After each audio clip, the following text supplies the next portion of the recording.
This is the School Success Podcast, a podcast for school leaders to learn from other school leaders what's working and what's not, and to get inspiration and encouragement, as well as strategies to grow school enrollment, connect with families, retain teachers, recruit teachers, and everything in between. You guys are heroes, and I cannot thank you enough for pouring into this next generation that's coming behind us. My goal is you will take at least one thing away from every episode that you can take back to your school to make it better than it is right now. Please enjoy the School Success Podcast.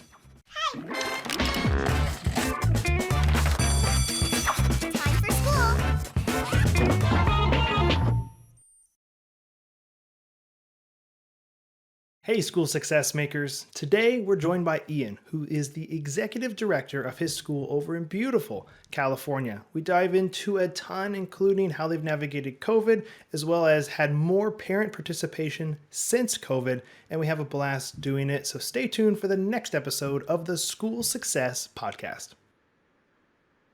Well, hello, everybody, and welcome to another edition of the School Success Podcast. I'm your host, Mitchell Slater. I'm joined by a new friend out of California, Ian Mcfeat, who is Executive Director, Superintendent of Aveson Charter School in California. He's kicking butt, he's taking names, he's got a ton of stuff going on. They got kindergarten all the way up to high school. I think it's 3 different schools. I'll let him dive into all of that. But we're going to learn from him today, so I'll pass it off to Ian. Ian, introduce yourself and tell us a little bit about what it's like in the day of Ian.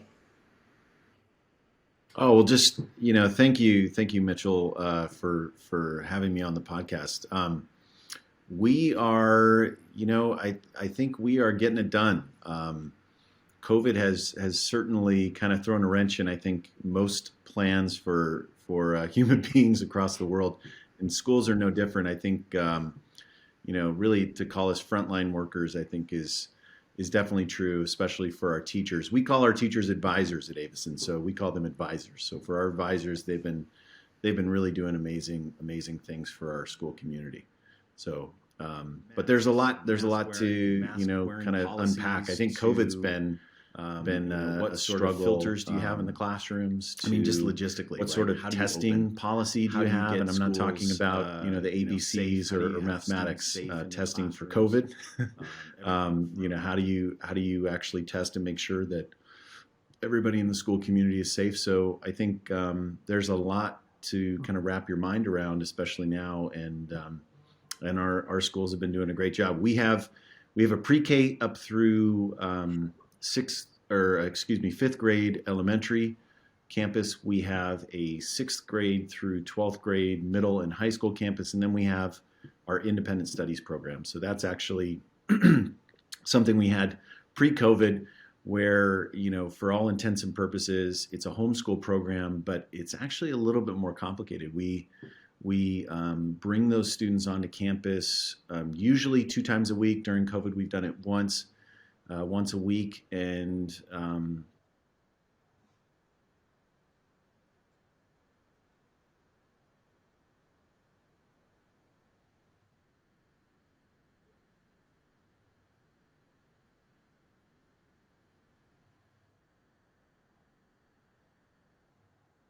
families actually are able to kind of create and co-create curriculum and do some of those pieces, but they're guided by our instructors in that program. So it's really a unique hybrid. And we were doing that ahead of COVID. And I think, during COVID, that's been a really nice option for some families. Well, I was homeschooled my whole life, so I obviously can relate to those kids that are in that program. And I grew up in Alaska with homeschooling, so Alaska is super unique for the homeschooling community, where you're still a part of a school you can do it obviously independent, but you can be a part of a school and actually go to the school to take a class if you really want to, or be home all the time. So I kind of relate with that program you're mentioning. So I'm a big fan of that. So I'm assuming with the 3, does that mean you have 3? Homeschool is homeschool, but do you have 2 separate locations completely opposite from each other, or are they on the same campus? The school's been around for about 15 years. Originally, it was on one campus, but now it's on 2 separate campuses. And we are right up against the foothills of Altadena. So if folks don't really know where Altadena is, it's unincorporated Los Angeles County, but it's Pasadena's hat, which is really not the way to describe Altadena. For Altadinans, they would hate that I even said that. Altadena is kind of an eclectic place, but it's right up against the San Gabriel Mountains and Angeles National Forest.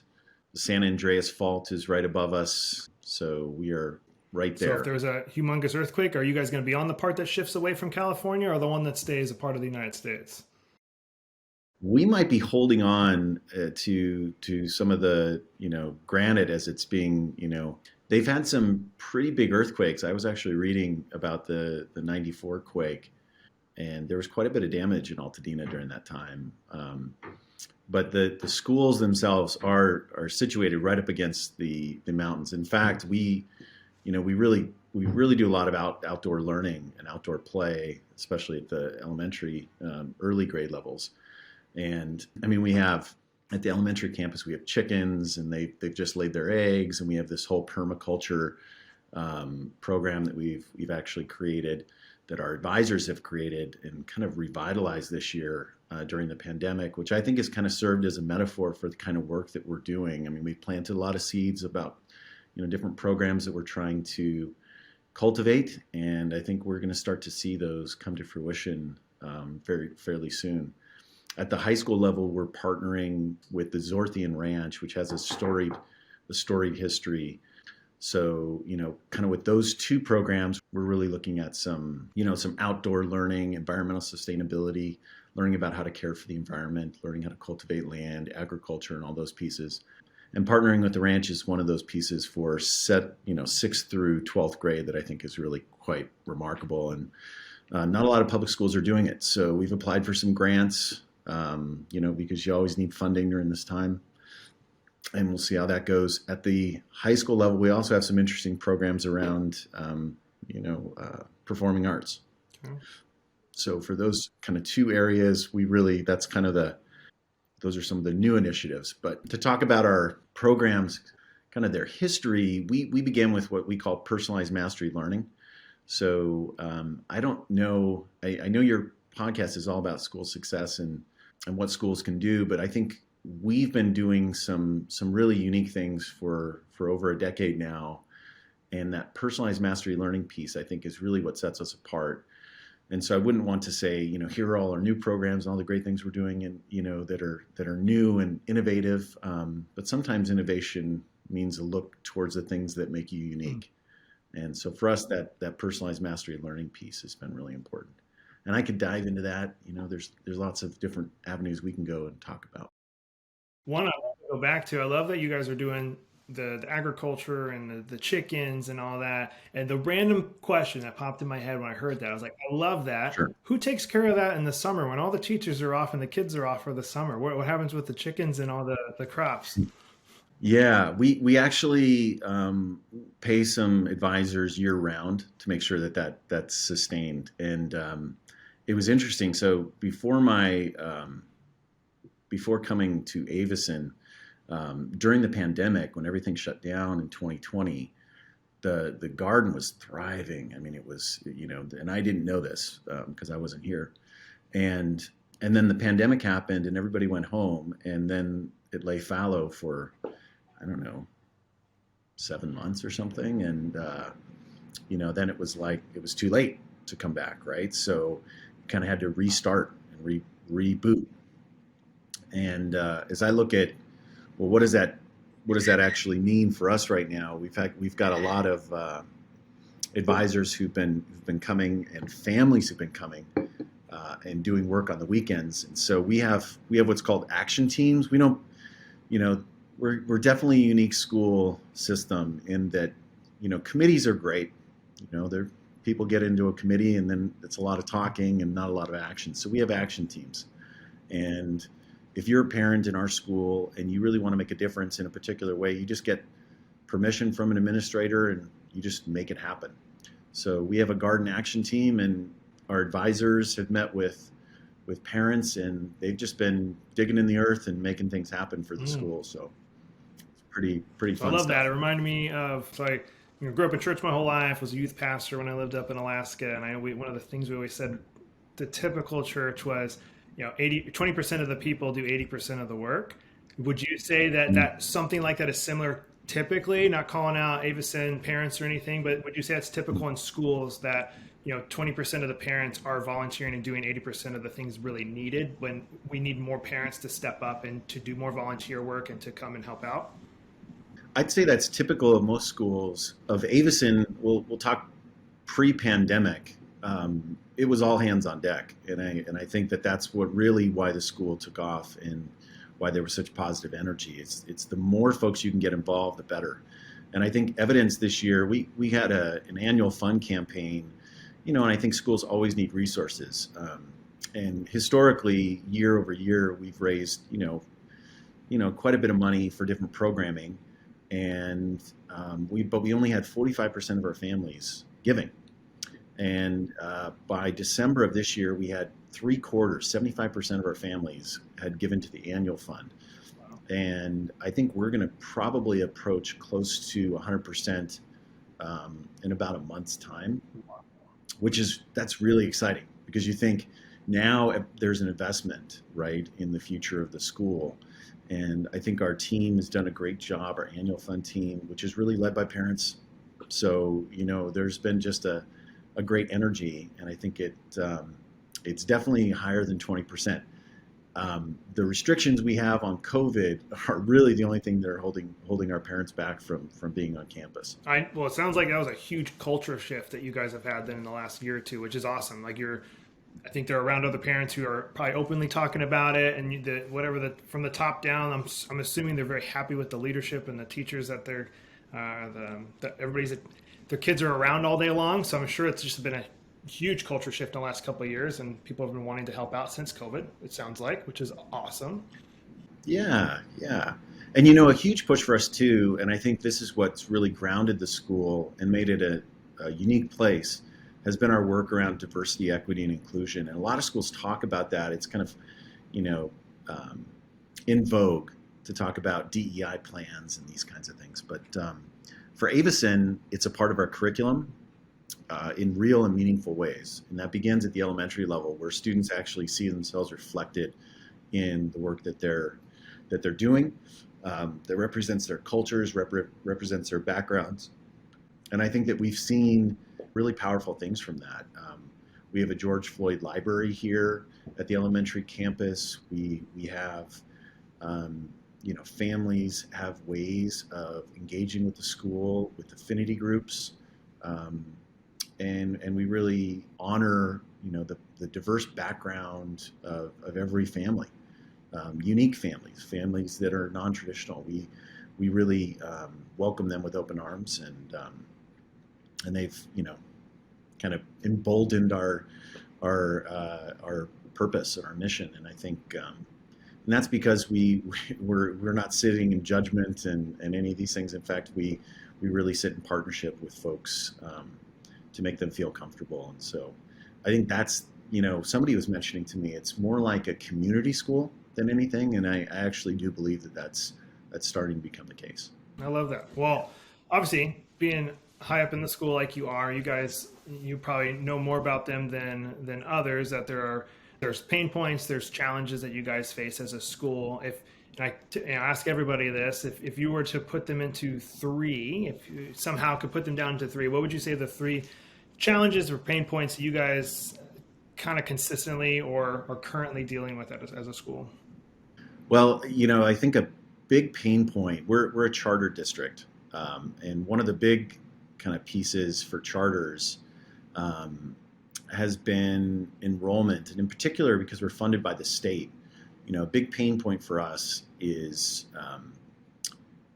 in the state of California, you probably know this, but for public institutions, your average daily attendance is how you actually get funding. So an example would be, you have 100 students, let's say, if only 96% of them show up for the year, you get 96% funding, which is really difficult. But imagine you're in a pandemic. So in a pandemic, you have to send people home, right? If they have COVID, or if they have symptoms, or if they've been exposed, right? And you're forced to send them home, and you can't provide for them the same sort of education. And then on top of that, for school districts, it's been a little bit different. They've had a hold harmless clause that's existed where their ADA has been allowed to, they've allowed their average daily attendance to be, prior year numbers, right? So for us this year, our number is what it is. So we've had a number of folks either leave the state of California or leave programming because they don't really want their kids to return to school. And for charter districts, that's really been, we felt the brunt of that because we've had lower attendance, and then on top of that, we've had to send kids home for different sorts of things, or parents have just kept their kids home. And so there's kind of this funding cliff that I think we approach this year that districts, school districts will be approaching next year.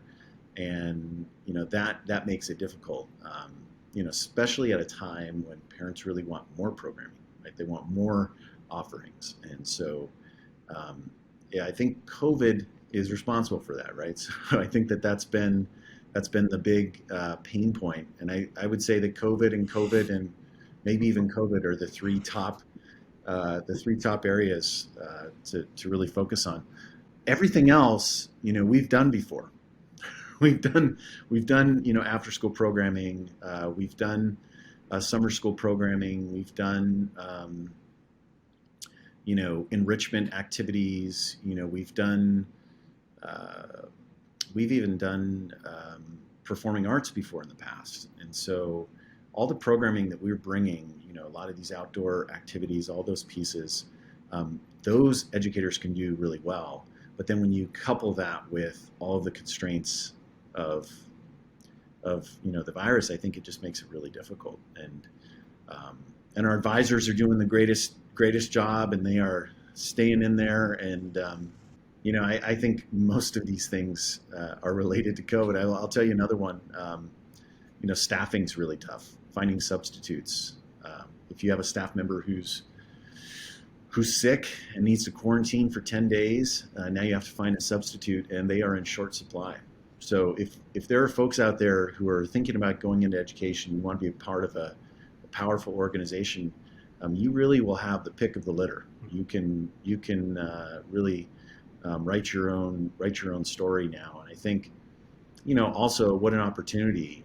The state of California is providing Golden State Teacher grants for educators or prospective educators. So you can get a large chunk of your tuition covered now. I mean, there's never been a better time to enter the profession than now, because I think there's been exodus. I was reading a New York Times article about quite a few folks leaving the profession of education and going into the business sector, because educators can multitask, and they know how to deal with stressful situations. And if you can teach fourth graders how to read or to do some mathematics, I think you could probably do anything in the world, right? Do you feel like, with y'all's position being a charter school, that you have more freedom in a way? I know you're obviously still you're held by state of California law, just like other public schools, but being a charter, do you guys have a little bit more say or more freedom to do things a little different when it comes to maybe how you handle COVID protocols? Again, and the touchy subject, but you're dealing with COVID. Can you approach it in a different way than a typical just public school down the road from you guys can? Well, yeah. I mean, I think that the answer is yes and no. Public institutions in the state of California are going to have to follow what the governor says, and also county guidelines. Like, we can't just go rogue and kind of do our own thing. It doesn't quite work that way, especially when you receive public funds. So you need to follow public mandates, and quite honestly, I think those are good. If anything, we've been more cautious, and in terms of mandates and other things, I think we've also been, just more stringent in regards to our policies than what we see at the county level. And so that does give us a lot more flexibility. We're nimble in the sense that, we're small and we're not this large behemoth. So for districts, sometimes it's really difficult to turn on a dime and do different things. For us, like, I'll give you an example. In October, there was a need in our larger school community, even just in Altadena, for there to be, places for folks to get vaccinated. So we opened up our schools every weekend from October all the way through. Actually, last weekend was, I think, officially our last weekend of doing vaccination clinics, although we might continue here in February. Every week, and we've vaccinated something like over 1,800 Wow. people, which is pretty remarkable because, Altadena is not huge, right? So, it really has allowed us to help and give back to the community.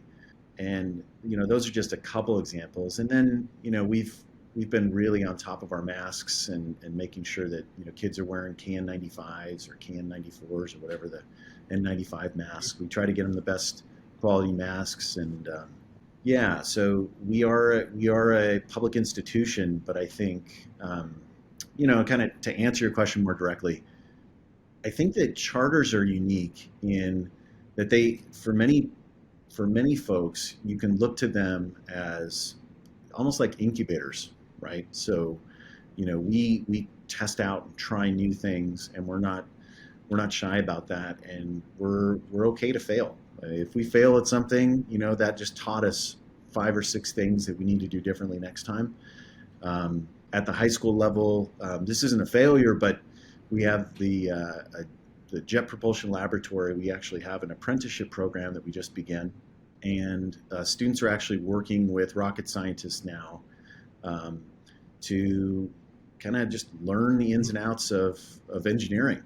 They're working with robots, and actually the project has them learning how to program robots and have them do various activities over the internet. So actually over miles and miles from remote locations.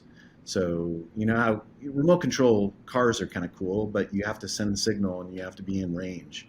I think this is the kind of thing that we see with like the Mars rover, and that our students will really have a front seat to. So that's an exciting program too. But districts don't have that same flexibility, I think, sometimes because it's just harder to get into.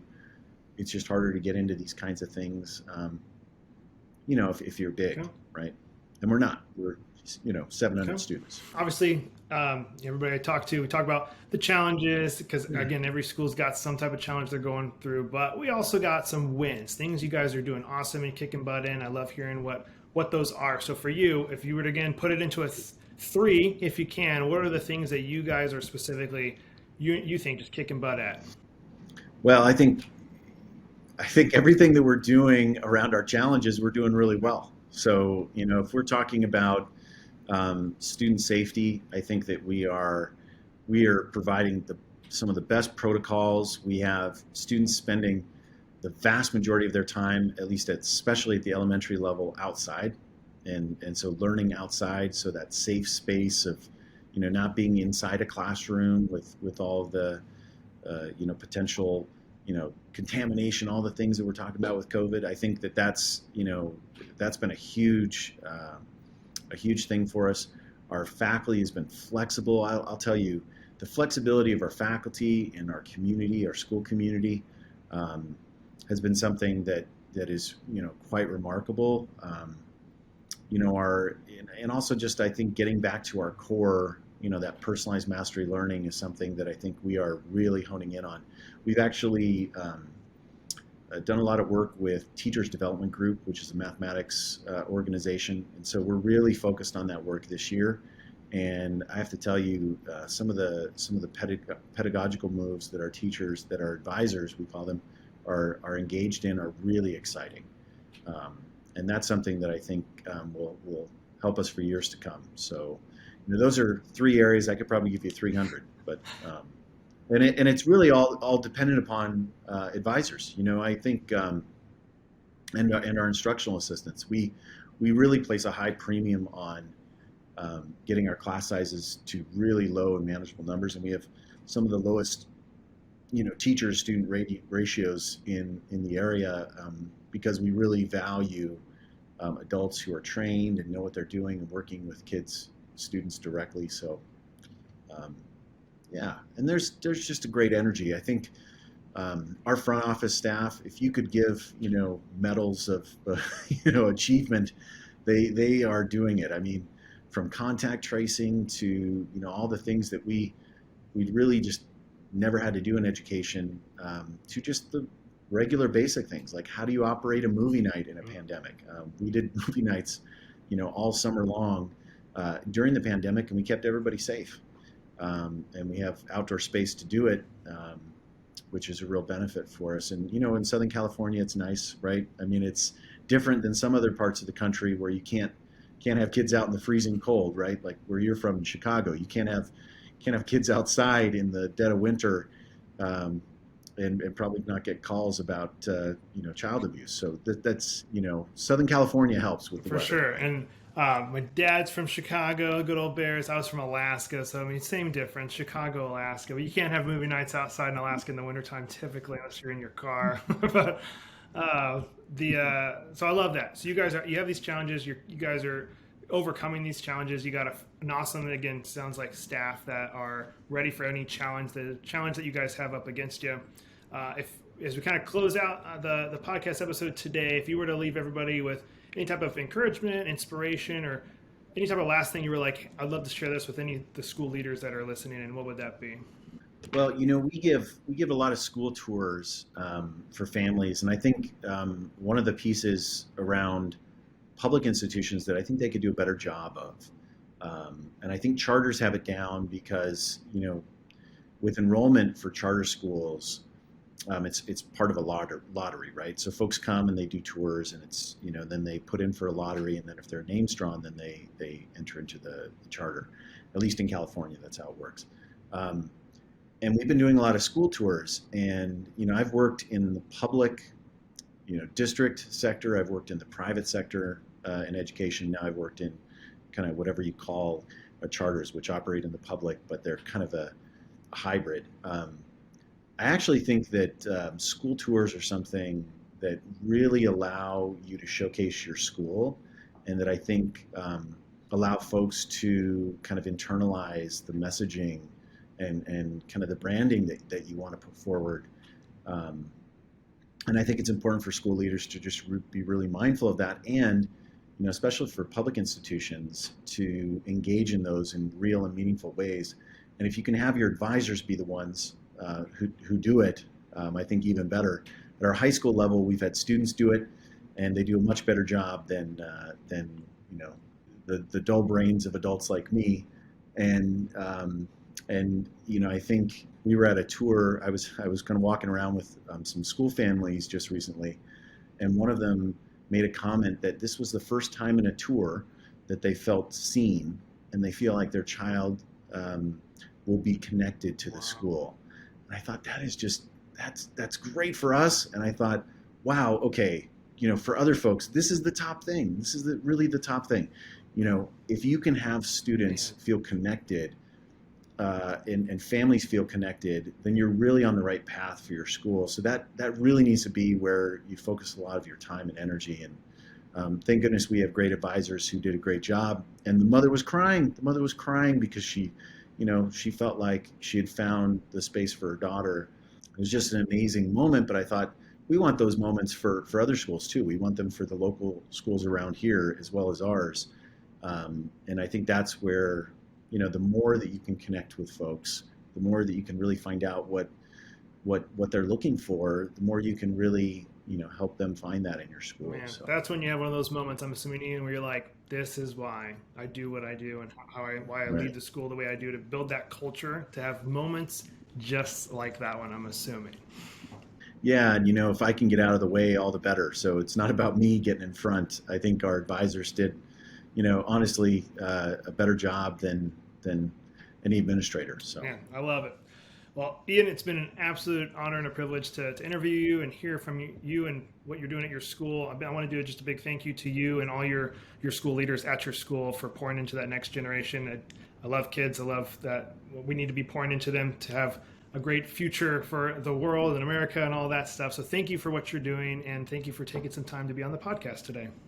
No, thank you, Mitchell. And, sorry to say that you're from Chicago. I know that you're a Chicago Bears fan, but I didn't know exactly. Was that when you were very young, you were there? I knew you would say that you're from Alaska. But no, thank you for what you're doing, because honestly, this is how people get the word out about great things in education is by listening to one another and stealing ideas. And some of the best thieves in the world are educators. So hopefully they can steal some. For sure. Well, thanks so much. Thank you. Well, another huge shout out and a thank you to Ian for taking time and being on the podcast today. I had a blast with him. And those don't know, we actually talked for like 15, 20 minutes before we started recording all about football and sports. And that could have gone on for hours because we both love sports.